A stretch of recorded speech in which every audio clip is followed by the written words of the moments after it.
ছোট ছোট নৌকাগুলি তেমনি ছোট ছোট পাল ফুলাইয়া সূর্য কিরণে বাহির হইয়াছে।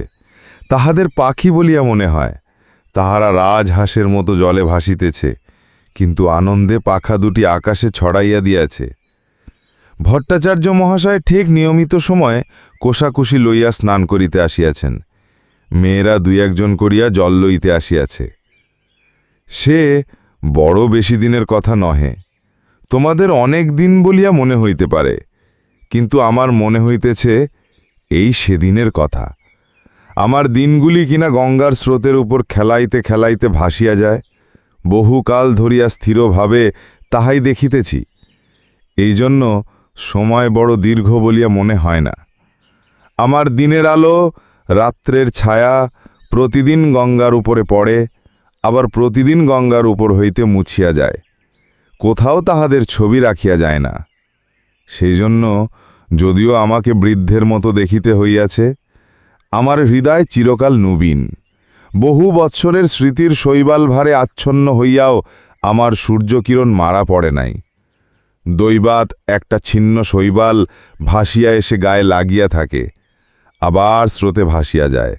তাই বলিয়া যে কিছু নাই এমন বলিতে পারি না। যেখানে গঙ্গার স্রোত পৌঁছায় না, সেখানে আমার ছিদ্রে ছিদ্রে যে লতাগুল্ম শৈবাল জন্মিয়াছে, তাহারাই আমার পুরাতনের সাক্ষী। তাহারাই পুরাতন কালকে স্নেহপাশে বাঁধিয়া চিরদিন শ্যামল মধুর, চিরদিন নূতন করিয়া রাখিয়াছে।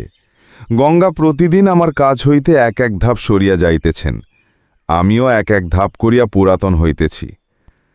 চক্রবর্তীদের বাড়ির ওই যে বৃদ্ধা স্নান করিয়া নামাবলী গায়ে কাঁপিতে কাঁপিতে মালা জপিতে জপিতে বাড়ি ফিরিয়া যাইতেছেন, ওহার মাতামহী তখন এতটুকু ছিল। আমার মনে আছে তাহার এক খেলা ছিল। সে প্রত্যহ একটা ঘৃতকুমারীর পাতা গঙ্গার জলে ভাসাইয়া দিত। আমার দক্ষিণ বাহুর কাছে একটা পাকের মতো ছিল, সেইখানে পাতাটা ক্রমাগত ঘুরিয়া ঘুরিয়া বেড়াইত। সে কলসি রাখিয়া দাঁড়াইয়া তাহাই দেখিত।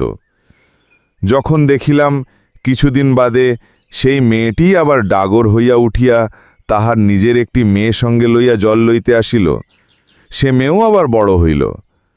বালিকারা জল ছুঁড়িয়া দুরন্তপনা করিলে তিনিও আবার তাহাদিগকে শাসন করিতেন ও ভদ্রচিত ব্যবহার শিক্ষা দিতেন। তখন আমার সেই ঘৃতকুমারীর নৌকা ভাসানো মনে পড়িত ও বড় কৌতুক বোধ হইত।